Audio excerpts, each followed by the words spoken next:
Personal development is incredibly difficult.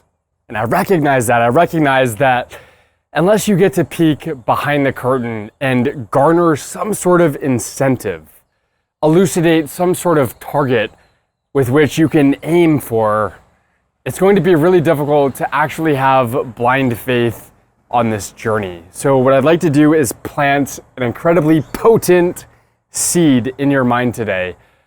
A seed that if you water henceforth, if you nurture, if you do the things necessary to bring to fruition down the road, I promise you, you'll literally be brought to tears someday thinking about how far you've come. Thinking about the quality of life that you get to experience every day, the character that you know you cultivated because you took the seed seriously. You did the things necessary. You crossed the T's and you dotted the I's to ultimately bring it to life. I'm going to be telling you about the payoff of personal development and things that, frankly, you don't even have to believe me about. Be skeptical, but also be skeptical of your own skepticism. This is a video that I wish my 15-year-old self, quite frankly, would have had access to, even my 22-year-old self. This video is going to be an elaboration of the disparity between where I started on my personal development journey to where I've gotten to now. And I hope this offers you just a glimmer of hope, and hopefully you can garner some sort of inspiration from this. Personal development, self-actualization is something that I'm incredibly passionate about. Ultimately, you have to be willing to give up who you are now for what you can become. And that is the greatest cost, is the loss of your identity. See, the thing is that once you lose everything, it frees your hand up to grab anything. And that is the key prerequisite to your self-actualization, to reaching the pinnacle of what is ultimately possible for you, is that you have to be willing to trek a different course. You have to be willing to blaze a new trail. You have to be willing to call into question everything leading up to this point in time. The person that you've been, the identity that you've assumed, the way that you've interfaced with reality, the habits that you've taken on, the unconscious thought patterns and behavioral patterns that you have succumbed to on a daily basis. You have to be willing to not only call that into question, but literally to stand up and turn and just look the other way, right? Literally be willing to do a 180. And the payoff, if you do, is literally immense. And as aforementioned, it will bring you to tears someday when you think about the person that you've become and the process that was demanded of you to actualize that, to bring that to fruition. So let me just expound upon a few of the myriad benefits that I've gotten from personal development. What I'd like to do right now is allow you to peek literally behind the curtain and, in a sense, just teleport to the end of the game in the hopes that that will actually inspire you to play the game, to actually go all out, to ascend, to defeat each subsequent level, and to become the fucking man.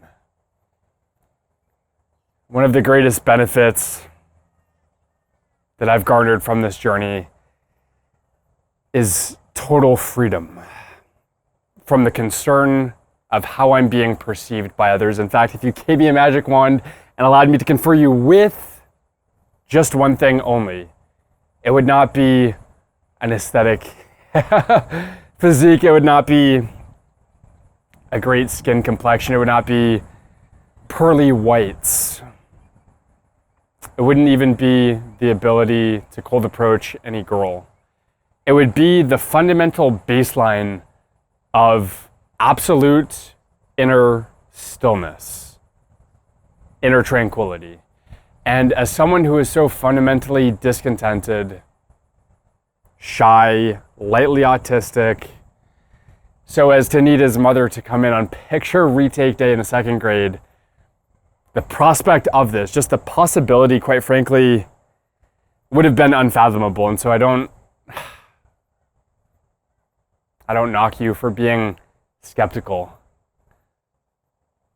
That's understandable. It's difficult to conceive of a world where you're effectively walking on air and you don't even see others as inherently different from you or as even potentially judgmental of you. You just see them as part of yourself. You see a little bit of yourself in others, and you see the best in people. You're able to palpably appreciate the humanity in others. That's possible. That's possible. Nobody ever told me that.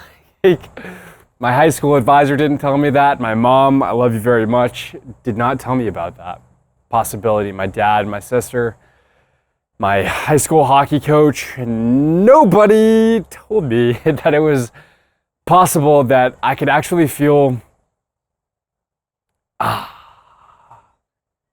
ease with myself, confidence, and comfortable in my own skin, operating from that state of inner ease from which everything else gets rendered more effectively and with greater ease. So as aforementioned, if I had a magic wand, I would give you that first.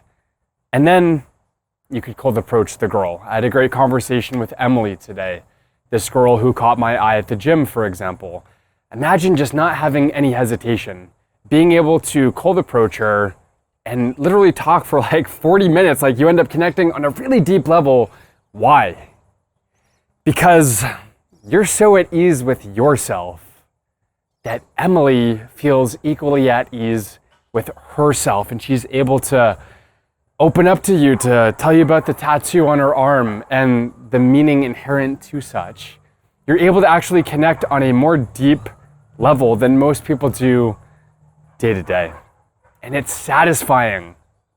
You're going to be really satisfied on this journey by being able to cold approach anybody you want and do so from a position of ease.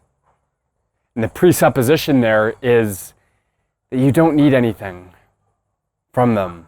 You don't need Emily's approval. You don't need her affection. You just want to share. Because your glass, your cup literally filleth over. That's also possible for you to be so incredibly high vibe that you're able to move people. Nobody told me that. Nobody told me that I could literally feel so good. So good. I could fix my physiology and just feel so good. Like literally feel like I'm on cloud 9 walking on air in life with ease. And that I could effectively infect others with that energy and not be fake. Be authentic. Wear my heart on my sleeve. Let my guard down. Nobody told me that that was possible. Nobody told me that I could reverse a rare chronic inflammatory disease called eosinophilic esophagitis, the likes of which brought me to my knees countless hundreds of times through my late teens and early 20s, being unable to speak and barely able to breathe. And of course, you might be wondering, what is the corollary for you, right? Because you may not be contending with the consequences of eosinophilic esophagitis, but here's what I'll tell you. What's possible is for you to do a 180 in your life. In terms of your health, in terms of your vitality, in terms of the quality of the sleep that you're getting, in terms of just the energy that you're able to exude day to day. I hope you don't have EOE, eosinophilic esophagitis. I hope you're healthy. I hope you don't have to contend with the consequences of any chronic or acute conditions. But having been a pharmacist now for the past 5-6 years, what I would say is that the one conclusion that I've arrived at, if I were to summarize just the countless thousands of charts that I reviewed of residents of long-term care nursing facilities, if I were to summarize that in concert with my 10 years of struggle as an autoimmune disease patient. And frankly, just as someone who is reasonably intelligent and has independently observed the world and synthesized said observations, what I would tell you is that principally, you can either pay the farmer for good health on the front end, or you can attempt to buy back your health by paying the pharmacy on the back end. But the problem with the latter is that you're trying to add a positive without introducing entropy, which is impossible. Anytime you introduce entropy, anytime you add something, you're also adding conceivable side effects, which is a misnomer. There's no such thing as side effects. There are just effects that are non-discriminatory. The medication, the drug that your doctor prescribed you is not a homing missile. It doesn't know the mission with which it has been destined for. And so that's why my preference is to pay the farmer for good health on the front end, which is effectively characterized by subtracting a negative, which is yielding the same net effect as adding a positive without the consequential entropy. You can do that. You can put food first. You can eat whole, minimally processed foods. You can shop at the periphery of your local grocery store of choice. And yes, you can reverse chronic diseases for which your doctor did not expound upon, or frankly, did not even allude to the possibility of, because unlike your mechanic, which will actually expound upon the root cause of your car problem, of your mechanical problem, your doctor doesn't do that. So they're trying to mask symptoms to diffuse the smoke, but not put out the actual fire, which is giving rise to said smoke. But you can put out the fire, you can kill two birds, but with one stone. I was able to do that. I was able to reverse eosinophilic esophagitis. I was also able to colossally improve my lung function. I used to have exercise-induced asthma. I used to have nebulizer treatments that I would have to use. I would have an inhaler that, wow, I used to have an inhaler that I would walk around with. I actually moved halfway around the world just a couple of weeks ago in Australia, and it's just dawning on me that I didn't even bother to bring that inhaler because I don't need it. And I'm not trying to give you medical advice. If you actually do have legitimate asthmatic attacks, always keep that on hand. Always keep an EpiPen on hand. Like, please, please keep that on hand. But what I'm trying to tell you is that your health can improve by leaps and bounds, the likes of which, as aforementioned, will bring you to tears and make you so grateful. That's the other thing. Nobody told me how grateful I can feel to just be alive, to be here, to be able to share energy, to share my story, to help others find their freedom. Nobody told me how good life could get, how precious it is, and how palpably I could appreciate that. You know, I think it's so easy to take life for granted and to see the glass of life, the proverbial glass of life, as half empty, but then to not only see it as half full and to improve our perspective, but also to improve our circumstances, literally learning how to fill our own glass, our own proverbial cup, until the point that it filleth over. And then from that point, it literally only makes sense to fill the overflow, to share that with other people. Charisma and confidence on camera. Nobody told me that that was possible. Nobody told me when I was in second grade and needed my mom to come in on picture retake day just to get me to crack a smile that I could feel totally at ease, comfortable, confident, and charismatic on camera, sharing my story, being authentic, smiling in a genuine, prosperous, authentic form. Nobody even alluded to that possibility. Nobody told me that the world could be my oyster and I could literally just see everybody as my friend and not as my foe. Emily, who I cold approached today, nobody told me that I could do that and not have my heart skip a beat, not have my heart race, not have my heart feel like it's like pounding out of my chest. Nobody told me that I could do that while being perfectly centered, present, grounded, stoic.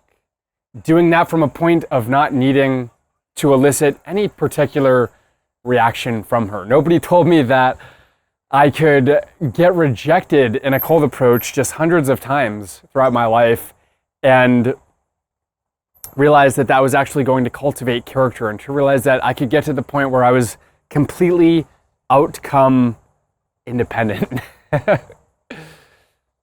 And then from that standpoint, being more effective at cold approach, and frankly, just being able to, again, let my guard down, actually connect with people and pull the enormous stick out of my butt.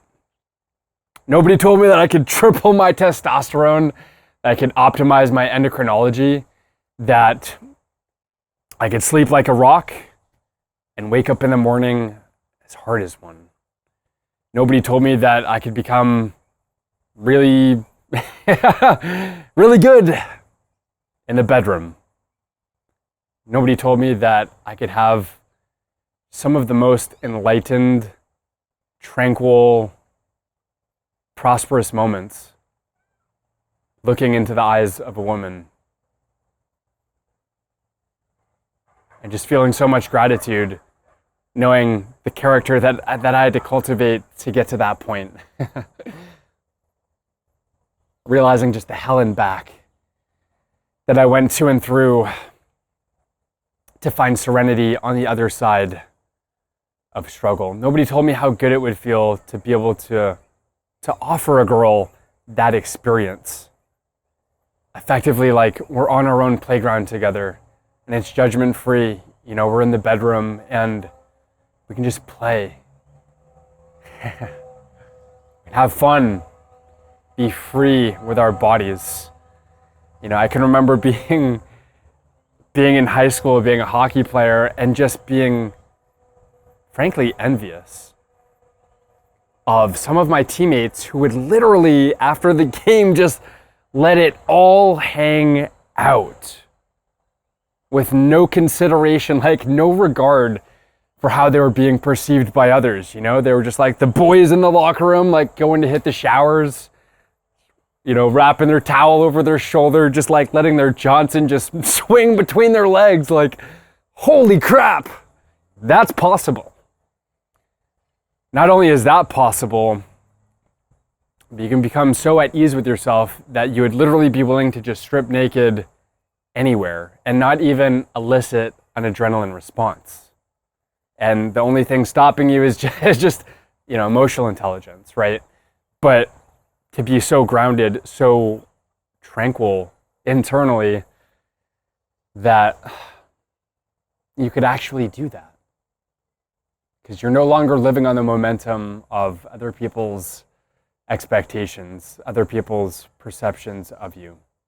You are a stoic, independent entity that operates from a substantial core.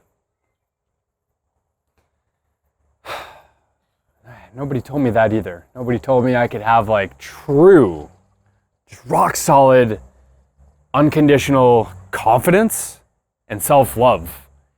Unconditional confidence that's actually born out of self-love, and that I could square the circle of the seemingly paradoxical problem of personal development, which is, how do we square the circle of concurrently loving ourselves while seeking betterment? Nobody told me that I could actually do both of those.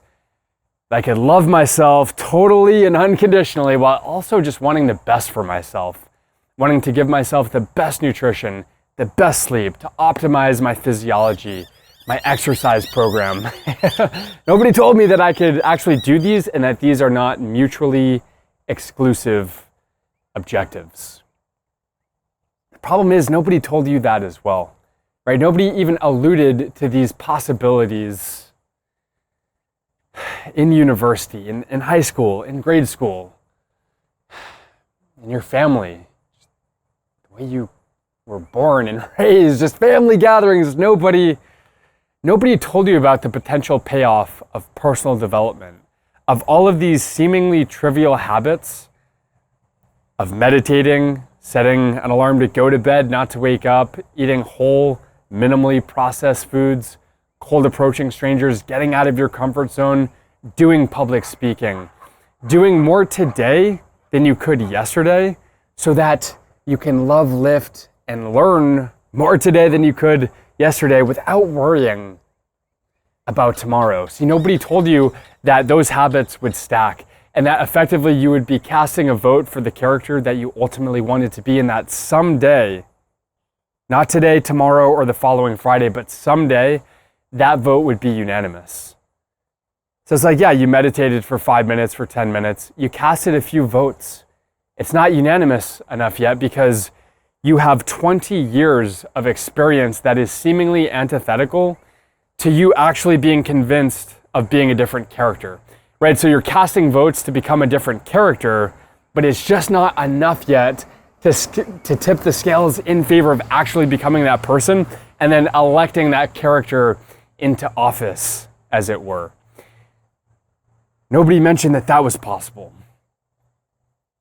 That you could actually become something else. Like at a really core fundamental level, you could literally view yourself differently. That it matters not so much about what you look at in life, but what you see. And the fact that what you see is discolored by the sequence of events leading up to this point in time, be it childhood traumas, just these experiences that you had where you didn't have the wisdom, you didn't have the foresight, you didn't have the requisite knowledge to filter that experience properly.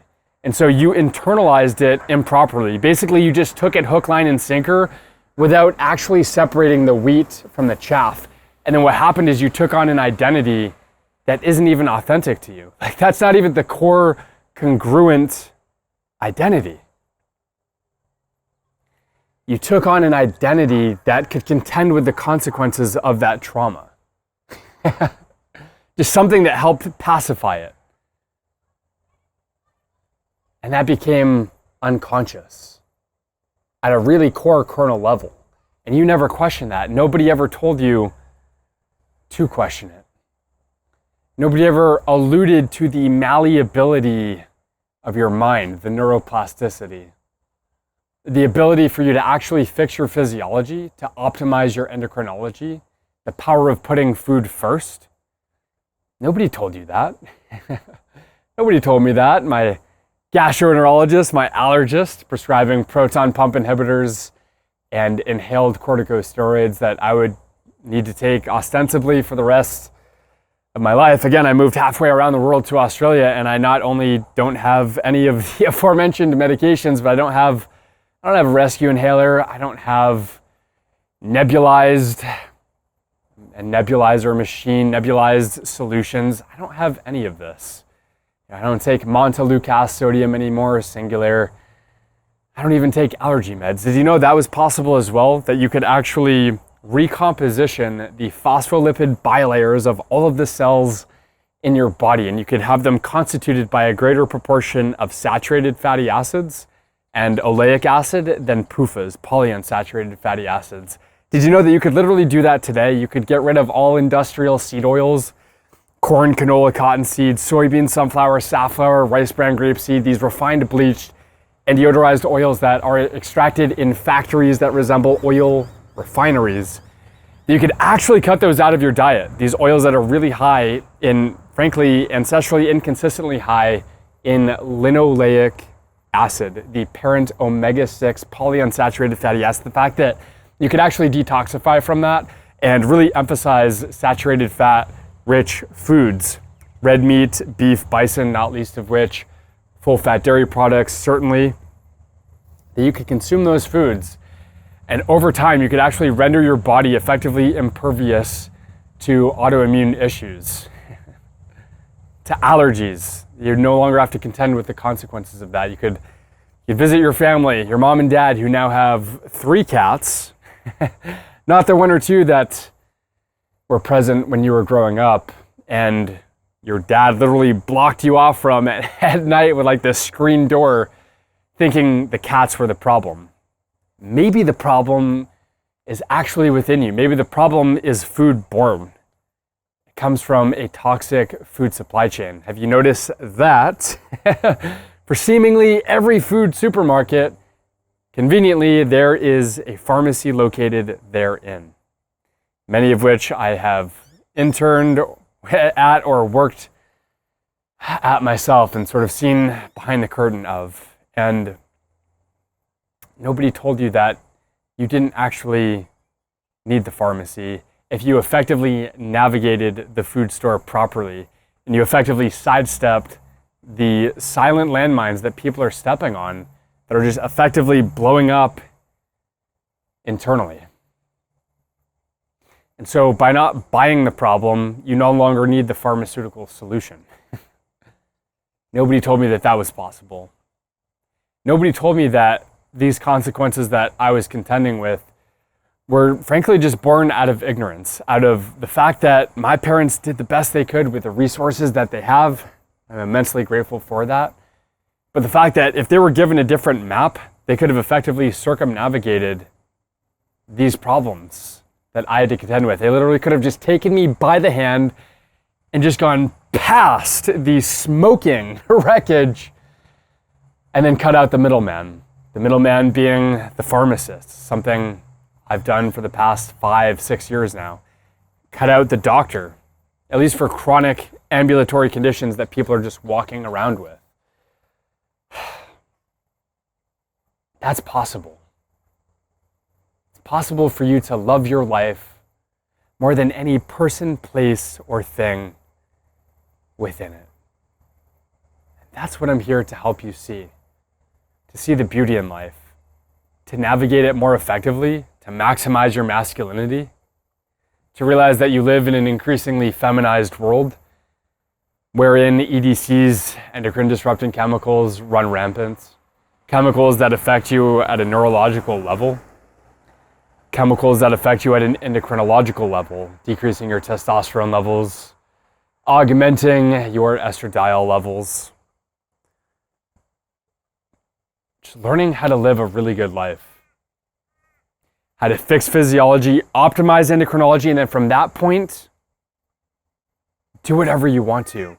See this channel, see this content as a launching pad for you to not only alpha up, become at ease with yourself, but then from there, just do something good. For goodness sake, do something good. It's going to bring you to tears someday. I'm really happy you made it to the end, my friend. Let this seed land. Please nurture it. Do whatever it takes to bring this to fruition. Don't forget about this seed. Don't forget about the possibilities that I've planted in your mind today. I love you very much. Thanks for checking out today's video, my friend. Drop a comment down below. Like and subscribe for more content like this. And as always, my friends, until next time, find your freedom. Peace.